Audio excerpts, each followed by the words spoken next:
안녕하세요. 부자오빠입니다. 드디어 삼성전자가 겨울잠에서 깨어나서 기지개를 슬슬 펴는 것 같습니다. 무려 10개월간의 침묵을 깨고 오늘 5.2%나 급등을 했는데, 일단 가장 중요한 수급부터 제가 봤더니 역시 외국인들이 오늘 580만 주나 순매수를 들어왔습니다. 보시다시피 저번 주까지만 해도 순매수가 들어와 봤자 하루에 100만 주를 살짝 넘을까 말까 한 수준이었고, 19일에는 31만 주밖에 순매수가 들어오지 않았었거든요. 물론 그나마 매도세가 끊기고 순매수로 전환했다는 것 자체만으로도 대단한 성과였지만, 그래도 많이 아쉬웠던 것은 사실입니다. 그런데 드디어 오늘 580만 주 정도 대량 순매수가 들어왔습니다. 삼성전자에게 외국인은 어떤 의미인지 다들 잘 아시죠? 웬만한 대형 호재 몇 개 터진 것보다 외국인들이 대량으로 순매수 들어오는 게 주가에는 훨씬 더 큰 영향을 줍니다. 반면에 개인들은 870만 주 순매도했거든요. 아마 그동안 지친 개미들이 기회는 이때다 하고 조금이라도 올랐을 때 그냥 털고 나간 것으로 추측이 됩니다. 충분히 이해하고요. 선택을 존중합니다. 이렇게 잘 나가다가 내일 또 하락할지 모르는 거고, 의외로 상승장이 금방 끝나고 또 횡보 기간을 거칠 수도 있습니다. 이건 사실 아무도 모르죠. 그래서 그동안 마음고생을 많이 했고 그냥 아니다 싶으면 과감하게 털고 나가는 자세도 저는 필요하다고 봅니다. 아무리 실적 좋은 세계적인 기업이라도 내가 확신이 없으면 장투는 불가능합니다. 더구나 주가가 지지부진하면 더더욱 인내심의 한계가 금방 오기 때문에 더 확신이 있는 종목으로 갈아타는 게 맞다고 봅니다. 반면에 오늘 아쉬워하는 분들도 계시더라고요. 삼성전자를 더 모아야 되는데 벌써부터 급등하니까 수량을 앞으로는 모으기가 더 힘들잖아요. 이 정도로 확신이 있는 분들은 제가 아무런 걱정이 되지 않습니다. 자, 이렇게 오늘 국내 시총 1, 2위를 나란히 하고 있는 삼성전자와 SK하이닉스 덕분에 코스피도 1.4% 오르면서 3천선을 금방 회복했습니다. 제가 따로 언급은 안 했지만 하이닉스도 오늘 7% 넘게 올랐거든요. 오히려 삼성전자보다도 더 많이 올랐습니다. 근데 제가 개인적으로 하이닉스 주주가 아니기 때문에 그냥 삼성전자만 대표로 언급을 한 것이고요. 오늘 국내 증시는 우리나라 대장주인 삼성전자와 SK하이닉스의 공이 가장 크다고 보시면 됩니다. 코스피를 보니까 역시 개인들이 1조 4천억 가까이 순매도하면서 차익 실현 또는 손절하는 양상을 보이고 있고, 외국인들이 8천억 가까이 또 순매수를 들어왔습니다. 확실히 삼성전자 영향을 많이 받은 것으로 보이죠. 정말 인정하긴 싫지만 국내 증시의 특성을 고려해 봤을 때 지금 개인과 외국인의 수급을 보면 가장 강력한 상승 시그널이 나왔다고 할 수 있습니다. 국내 증시는 어쩔 수 없습니다. 외국인들이 들어오면 호재니 약진이 다 필요 없고 그냥 무조건 오릅니다. 그리고 개인들이 팔고 나가면 정말 귀신같이 또 오르죠. 여러분들도 잘 아시겠지만 삼성전자와 하이닉스는 전 세계 메모리 반도체를 주름잡는 최고의 기업들입니다. 삼성전자가 글로벌 1위, 하이닉스가 글로벌 2위죠. 국내 1, 2위가 아니고 세계 1, 2위입니다.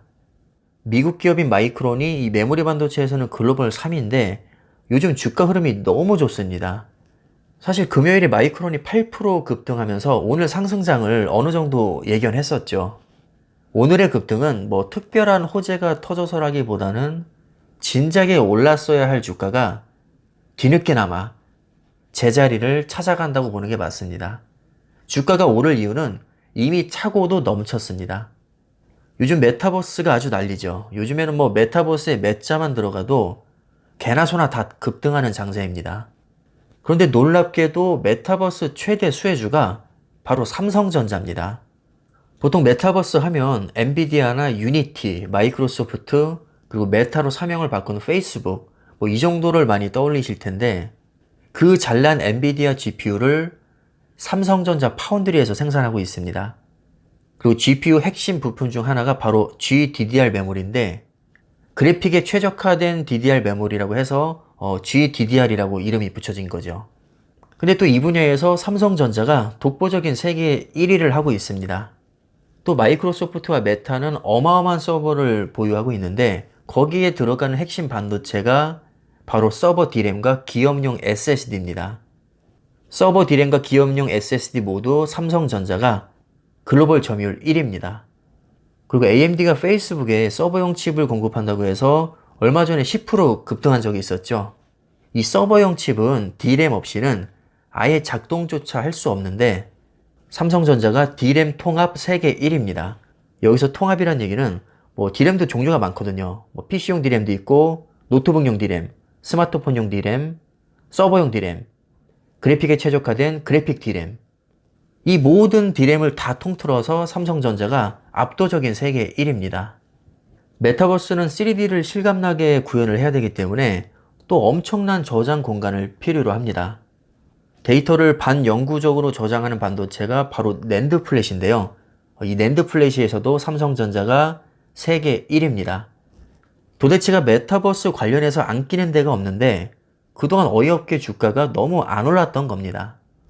그러니까 오늘의 급등은 새삼스러운 일이 아니라 당연히 올랐어야 할 주가가 이제야 오르네, 이 반응이 맞는 거죠. 엔비디아와 AMD는 그동안 메타버스의 수혜를 받아서 너무 많이 올랐습니다. 반면에 메모리 반도체들은 조정을 받기만 했었죠. 자, 이제는 메모리 반도체 기업들이 오를 차례라고 봅니다. 다 좋은데 지금 하나 걸리는 게 환율이거든요. 환율이 여전히 1185원으로 고점을 형성하고 있습니다. 1년 흐름을 봐도 확실히 상승 추세에 있다고 보는 게 맞고 삼성전자에게는 이 자체가 굉장히 큰 악재라고 할 수 있죠. 워낙에 환율의 영향을 크게 받아서 저는 조금 더 기다려야 되나 싶었는데 역시 오를 때가 되면 악재를 다 뚫고 올라가는 게 맞습니다. 지금 분위기라면 환율은 크게 신경 쓸 부분이 아니라고 보고 내일 외국인들이 오늘 정도로만 순매수를 들어와 준다면 확실히 상승장으로 전환되는 느낌을 좀 많이 심어줄 것 같습니다. 오늘 상승은 기술적 반등이라고 보기 어려운 게 상승 재료가 너무 많습니다. 따라서 우리가 소위 데드캣 바운스라고 하는 기술적 반등이라고 보기는 어렵겠죠. 특히 메타버스와 DDR5 메모리 출시가 저는 가장 임팩트가 크다고 봅니다. D램 가격 하락이나 파운드리 불확실성으로 인한 우려는 이미 주가에 충분히 반영이 되었기 때문에 이제는 그동안 묻혔던 호재와 앞으로 펼쳐질 호실적에 대한 기대감으로 주가가 오르는 타이밍이 오지 않을까 싶습니다. 그래도 혹시 모르니까 너무 급하게 추격 매수하는 것보다는 외국인 수급을 조금 더 지켜보시고 침착하게 대응하시는 게 좋을 것 같습니다. 솔직히 우리가 한두 번 낚여본 게 아니잖아요. 외국인들이 하루 이틀 순매수 들어오면서 급등했다고 해서 이렇게 상승 추세로 전환됐다고 보기엔 어렵습니다. 하지만 최근 10개월 동안 충분히 조정을 받았다는 점과 다른 반도체 기업들과는 달리 유독 메모리 반도체 기업들이 소외됐다는 점, 이런 것들을 생각해 봤을 때는 충분히 상승 가능성이 있다고 봅니다. 그래서 내일 상승장도 좀 개인적으로는 기대를 해봐도 되지 않나 생각을 하고요. 항상 말씀드리지만 만약에 내일 빠진다고 해도 이런 단기적인 주가의 흐름은 우리 장기 투자자들에게 크게 중요하지 않습니다. 어차피 길게 보면 우상향할 수밖에 없는 주식이고 누가 뭐래도 4차 산업혁명과 메타버스의 최대 수혜주입니다. 그리고 여전히 반도체로 전 세계 모든 반도체 기업 중에서 돈을 가장 많은 버는 기업이 또 삼성전자고요. 따라서 우리가 걱정할 만한 수준을 한참 넘어섰기 때문에 인내심만 있다면 수익은 저절로 따라올 겁니다. 당장 내일부터 장세가 어떻게 흘러갈지는 모르겠지만 진짜 다른 걸 다 떠나서 오늘 하루만큼은 속이 후련합니다. 그동안 마음고생하셨던 분들 오늘 조금이라도 보상을 받으셨길 바라면서 오늘 영상은 이쯤에서 마무리하겠습니다. 감사합니다.